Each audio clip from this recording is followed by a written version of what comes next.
Hello viewers. William Shakespeare, जिन्हें the bard of English literature कहा जाता है, उन्होंने रोमन हिस्ट्री के ट्रू इवेंट पे बेस्ड 4 प्लेज लिखी है। फर्स्ट है Coriolanus, second Titus Andronicus, third Julius Caesar, last but not the least Antony and Cleopatra. आज मैं उन्हीं 4 प्ले में से एक प्ले जूलियस सीजर को आपके लिए नैरेट करूंगी। ऐसा माना जाता है कि इस प्ले को विलियम शेक्सपियर ने अपने लिटरेरी जीवन के तीसरे काल में लिखा था। बट इस प्ले को स्टार्ट करने से पहले हम इसके मेन कैरेक्टर्स को देख लेते हैं।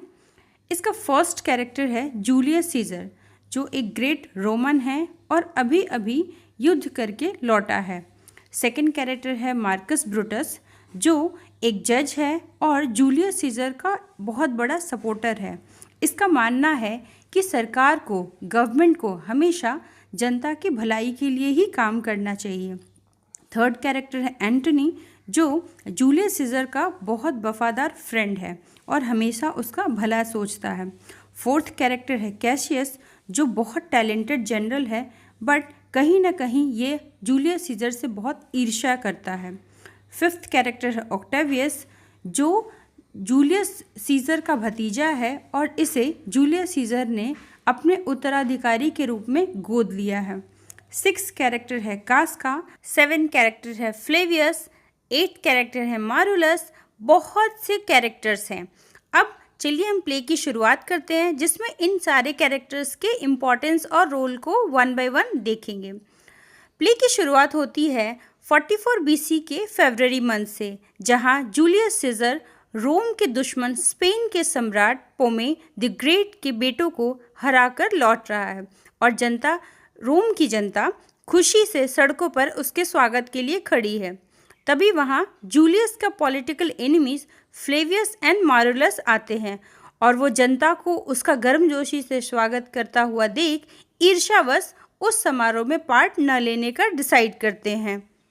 जूलियस सीजर के जीत के बाद रोम लौटने पर उसके स्वागत में फीस्ट ऑफ लुपरकाल नामक एक दावत का आयोजन किया जाता है। इसमें एक दौड़ भी शामिल होता है और ऐसा माना जाता है कि इस दौड़ में भाग लेने वाला कोई व्यक्ति अगर किसी बांझ औरत मीन्स ऐसी औरत जो बच्चे को जन्म देने में असमर्थ हो को छू देगा तो वह जल्दी से माँ बन जाएगी।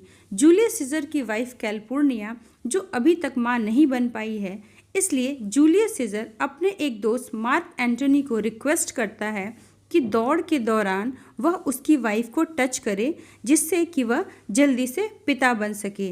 इसी फीस्ट के दौरान एक सूदसायर, जिसे हिंदी में भविष्यवक्ता कहते हैं, वो जूलियस सीजर को वार्न करते हुए कहता है, beware the ides of March, मतलब मार्च के मध्य में तुम थोड़ा सतर्क रहना, तुम्हारे जान को खतरा है। बट जूलियस सीजर उसे इग्नोर कर देता है।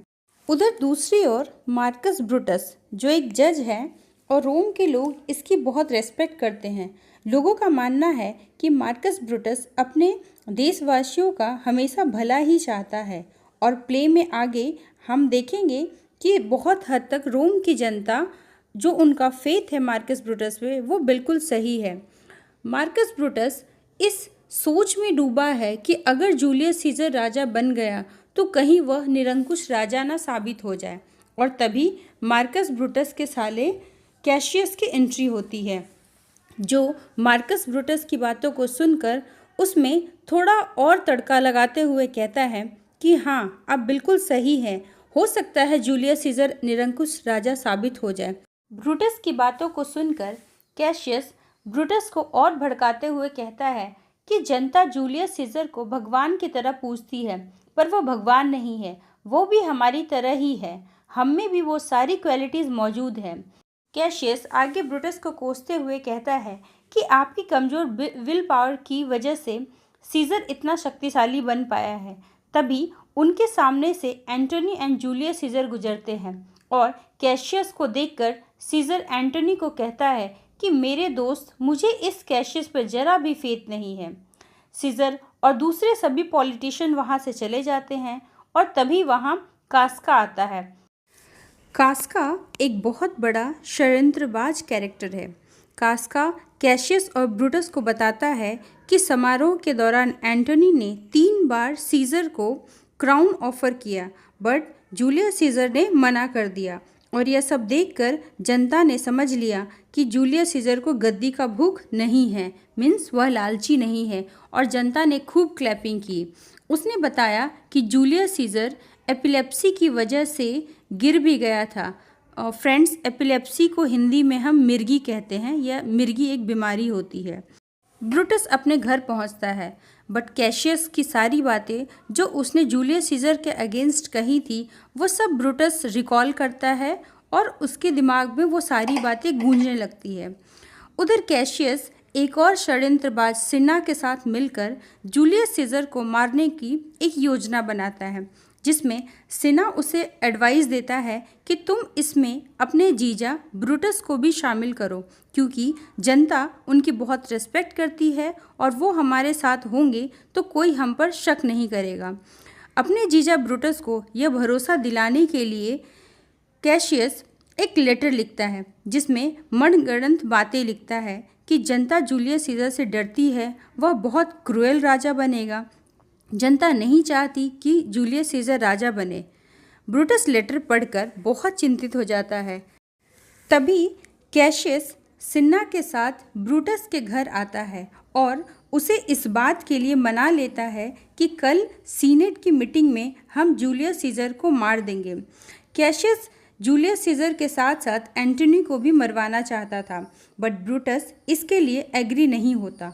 वह कहता है कि ज़्यादा मौतें हमारे प्लान को हिंसक और अनैतिक बना देंगी। सभी चले जाते हैं। तभी ब्रूटस की वाइफ पोर्शिया वहां आती है और ब्रूटस की परेशानी की वजह पूछती है, बट ब्रूटस उसे इग्नोर कर देता है। Next day Julius Caesar senate meeting में जाने के लिए तैयारी कर रहा होता है। तभी उसकी वाइफ कैलिफोर्निया उसे सीनेट जाने से मना करती है। वह कहती है कि उसने रात में एक बहुत बुरा सपना देखा, जिसमें उसने देखा कि जूलियस सीजर की बॉडी से खून का फव्वारा निकल रहा है और एक आदमी हंसता हुआ उसके खून से अपने हाथों को धो रहा है। वह सीजर को बहुत मनाती है, बट जब जूलियस सीजर नहीं मानता तब कैलिफोर्निया उसे अपनी कसम दे देती है और सीनेट न जाने को मना लेती है। तभी वहाँ डेशियस ब्रूटस नाम का एक आदमी आता है और सीजर को सीनेट चलने को कहता है, बट जब जूलियस सीजर रीज़न बताते हुए मना करता है तो डेशियस कहता है, अगर तुम इन अपशगुनों पर भरोसा करके डर से सीनेट नहीं जाओगे तो लोग तुम पर हंसेंगे, तुम्हें कायर समझेंगे, तुम्हारी मजाक उड़ाएंगे। दरअसल ये डेशियस ब्रूटस भी उन षड्यंत्रकारियों में शामिल है जो जूलियस सीजर को मारना चाहते हैं। तभी वह जूलियस सीजर को इतना फोर्स करता है और फाइनली उसे चलने को मना लेता है। जब जूलियस सीनेट जा रहा होता है तो फिर से एक बार वही सूदसायर उसे आगाह करना चाहता है, बट वह नहीं कर पाता। एक आदमी जिसका नाम आर्टिमिडोरस है, वह भी जूलियस को एक पेपर देने की कोशिश करता है, जिसमें उसके साथ होने वाले कॉन्स्पिरेसी के बारे में लिखा होता है और जो करने वाले कॉन्स्पिरेटर्स हैं उनके नाम भी उसमें लिखे होते हैं, बट जूलियस उसे लेने से मना कर देता है। सीनेट के लोगों ने अपने षड्यंत्र के अकॉर्डिंग जूलियस के फ्रेंड एंटनी को किसी बहाने से दूर भेज दिया। जब जूलियस सीनेट पहुंचता है तो उसे सारे कॉन्स्पिरेटर्स घेर लेते हैं और उस पर अटैक करना स्टार्ट करते हैं। जूलियस खुद को बचाने की कोशिश करता है, पर जब वह अपने फ्रेंड मार्कस ब्रूटस को देखता है तो लड़ना छोड़ देता है। उसे शॉक लगता है।